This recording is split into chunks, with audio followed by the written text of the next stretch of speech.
Ini adalah sesi perkongsian audiobook bacaan buku kanak-kanak oleh Enid Blyton, versi terjemahan ke bahasa Indonesia, siri cerita-cerita teladan, gadis kaya yang sombong dan cerita-cerita lain.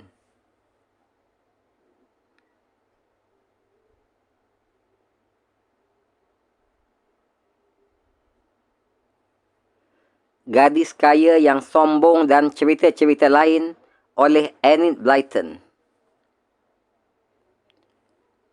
Diterjemahkan ke bahasa Indonesia dari versi asal dalam bahasa Inggeris The Forgotten Pets and Other Stories by Enid Blyton, copyright 1950, text by Darrell Waters Limited, copyright 1983, illustrations by The Hamlin Publishing Group Limited, all rights reserved.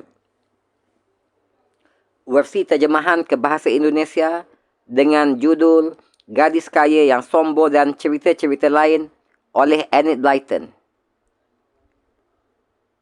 Diterbitkan pertama kali oleh penerbit PT Gramedia Pustaka Utama, Jakarta 1986. Cetakan ke-14 Juni 2016. Dasar bodoh. Dasar bodoh.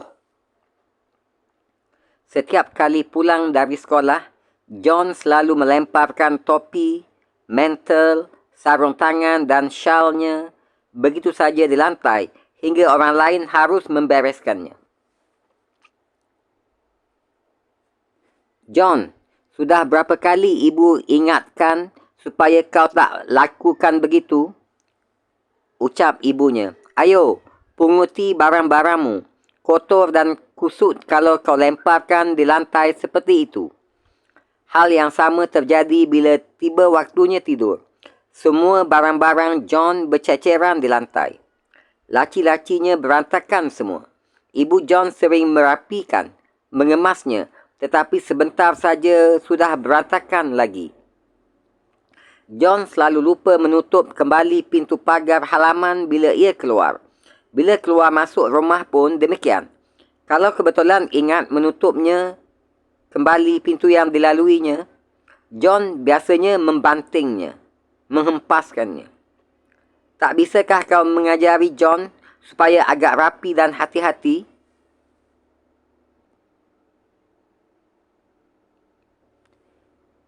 Bibi Sarah berkata kepada Ibu John, terus terang, kalau datang ke rumahku, ia selalu lupa menutup pintu pagar hingga banyak ayam masuk dan mengotori kebunku.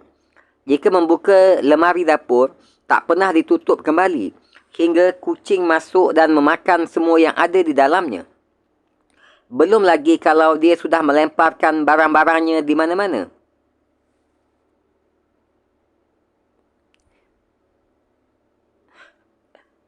Ya, Sarah, aku sudah berkali-kali menegurnya, ucap Ibu John sambil menarik nafas panjang.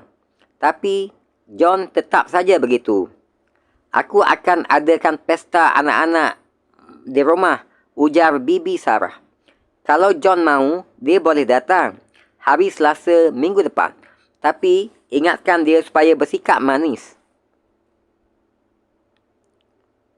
Kalau tidak, John takkan pernah kuundang lagi. John senang sekali memenuhi undangan bibinya, ibu saudaranya. Sebab kuih-kuih yang dibuat beliau bukan main lezat rasanya. Di samping itu, Bibi Sarah orangnya ramah dan periang. Walaupun beliau tak pernah segan-segan menegur John bila John nakal. Katanya, Bibi Sarah punya 3 ekor anak anjing yang lucu.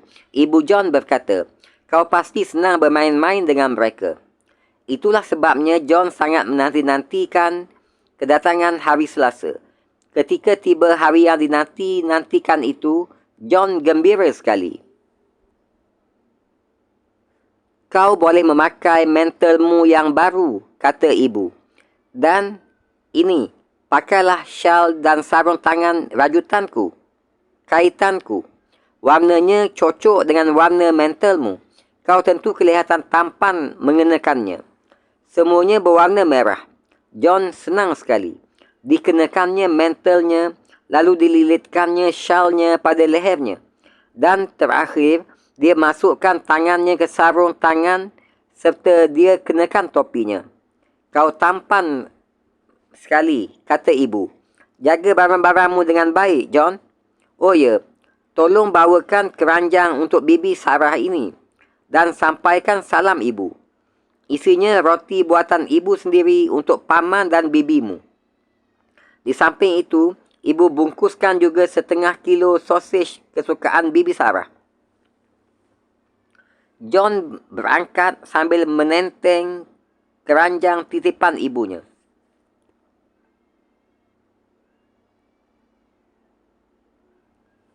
Sesampai di rumah bibinya, tampak olehnya Neil dengan anak-anak anjing yang baru dilahirkannya.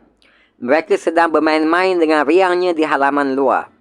Di situ kelihatan pula ayam piaraan bibinya sedang mengais-ngais rumput mencari makanan. Mereka tidak mempedulikan kehadiran Neil dan anak-anaknya, kerana Neil dan anak-anaknya tidak pernah mengganggu.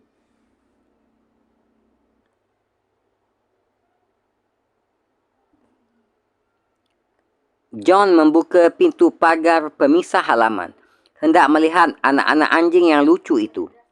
John sangat sayang pada anak anjing. Tanpa ingat waktu, ia terus bermain-main di situ. Tiba-tiba, terdengar olehnya bibinya memanggil. John, John, yang lain sudah lama berkumpul di sini. Ayo, cepatlah kemari supaya kita bisa memulai menikmati hidangan sore. Baik, Bibi, seru John. Aku membawa roti titipan ibu untuk paman dan bibi. Di samping itu, ibu menitipkan sosis juga. Tolong letakkan semuanya itu di lemari dapur, John, seru bibinya. John berlari meninggalkan tempat anjing-anjing tadi bermain. Tetapi, dia lupa menutupkan pintu penghubung halaman luar dan halaman rumah. Langsung saja dia berlari masuk. Seperti biasa, John melemparkan topi, syal, sarung tangan dan mantelnya di lantai.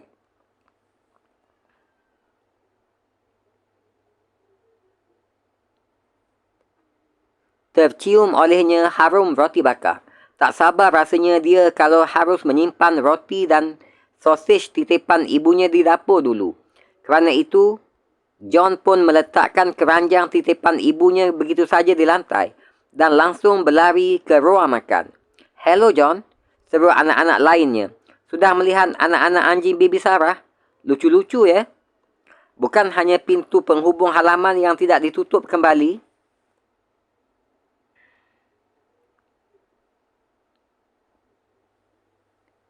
Oleh John, pintu masuk ke dalam rumah pun tidak ditutupkannya kembali. Kerana kesembronoan John ini, terjadilah sesuatu yang tidak diharapkan.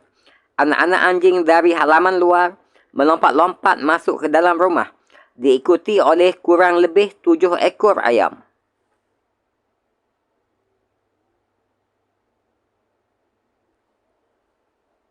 Begitu sampai ke dalam, segera anak-anak anjing itu mencium bau roti dan sosis.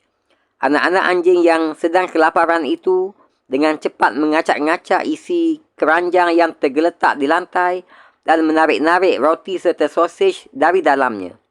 Betapa gembiranya mereka dan betapa lezat rasanya roti dicampur sosis.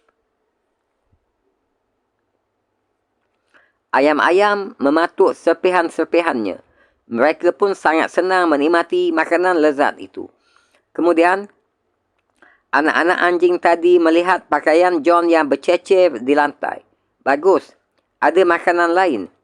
Sebentar saja mereka sudah menggigit-gigit sarung tangan John. Syalnya mereka tarik-tarik. Bahagian lengan mentalnya mereka lubangi. Girang benar anak-anak anjing itu. Sambil mempermainkan barang-barang John, mereka mendengus-dengus. Suaranya terdengar oleh anak-anak yang sedang menikmati hidangan sore Bibi Sarah. Bunyi apa itu? Tanya Gladys. Kedengarannya seperti suara anak anjing dan ayam. Coba lihat, John, perintah bibinya. John pun segera ke ruang depan.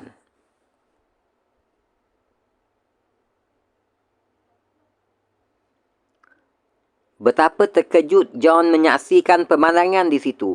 Potongan wol merah, serpih roti, dan sausage berceceran di mana-mana. John berdiri sambil menangis meraung-raung. Oh, Bibi Sarah, cepat. Cepatlah ke sini. Oh, Bibi Sarah, lihatlah. Anak-anak anjing dan ayam itu memakan semua oleh-oleh yang kubawa tadi. Mereka merosakkan barang-barangku juga. Oh, Bibi Sarah berlari keluar. Beliau terkejut melihat apa yang terjadi. Siapa yang tidak menutup pintu? Tanyanya. Siapa yang lupa menutup pintu depan hingga anjing dan ayam bisa masuk ke dalam rumah? Jadi kau lemparkan lagi semua barang-barangmu di lantai, John? Dan mengapa tidak kau simpan roti dan sausage titipan ibumu ke lemari dapur seperti yang ku minta? Grrr, dengus seekor anak anjing sambil merobek cabekan syal John. Crack, Bibi Sarah memukul anak anjing yang tidak merasa bersalah itu. Dan anak anjing yang malang itu memekik dengan kerasnya. Oh, jangan pukuli mereka, seru John. Ia tak tega melihat anak-anak anjing yang mungil itu dipukuli.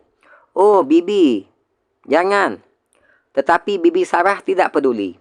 Dipukulnya setiap anak anjingnya sampai mereka berhambur keluar menuju ke halaman luar lagi. Mereka nakal, ucap Bibi Sarah. Memang benar kau yang salah hingga mereka jadi nakal, John.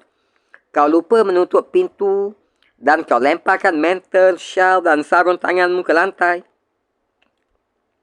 Hingga mereka bisa menggigitinya. Mereka kupukul gara-gara kau. John sangat sedih. Dia tak tinggal sampai pesta selesai, melainkan segera pulang. Ia merasa bersalah telah menyebabkan anak-anak anjing tadi dipukul bibinya. Dikenakannya mantel, shawl dan sarung tangannya yang telah compang-camping. Lalu diambilnya keranjang yang kini kosong dan berlarilah John pulang. Ibunya terkejut melihat John. Betapa marah dan jengkel hati beliau melihat mantel, shawl dan sarung tangan anaknya cabik-cabik. Oh, Bu, seharusnya Bibi Sarah memukulku, bukan anjing-anjing yang tidak bersalah itu, ujar John sambil menangis tersedu-sedu. Semuanya ini kesalahanku. Oh, Bu, aku malu. Sudah sepatutnya kau merasa begitu, John, sahut ibunya. Ibu kecewa sekali. Sekarang semua pakaian yang dengan susah payah telah ibu buatkan untukmu rosak. Terpaksa kau mengenakan lagi pakaian-pakaian usangmu. Apa yang harus ku perbuat untuk menebus kesalahanku, Bu? Tanya John. Bolehkah aku membuka celengan dan membelikan benang wool untuk ibu? Juga roti dan sausage untuk bibi? Dengar, John, sahut ibunya. Kalau kau benar-benar menyesal, berjanjilah untuk bersikap hati-hati dan rapi lain kali. Ibu dan bibimu akan senang sekali kalau kau begitu. Kami akan memaafkan kesalahanmu dan bangga akan kau. Mengerti? Sejak saat itu, John tak pernah lupa bahawa akibat kecuaiannya, anak-anak anjing yang tidak bersalah menjadi menderita. Kerananya, ia tidak pernah lagi lupa menutup pintu. Di samping itu, ia selalu meletakkan mantel, topi, shawl dan sarung tangan serta barang-barangnya yang lain di tempatnya. Semoga perkongsian audiobook cerita-cerita teladan oleh Enid Blyton ini bermanfaat untuk kita semua, untuk sama-sama kita ambil pengajaran daripadanya, insya-Allah. Terima kasih sudi mengikuti sesi-sesi perkongsian audiobook bacaan buku kanak-kanak oleh Enid Blyton ini. Sehingga jumpa lagi dalam sesi-sesi perkongsian selanjutnya, insya-Allah. Terima kasih.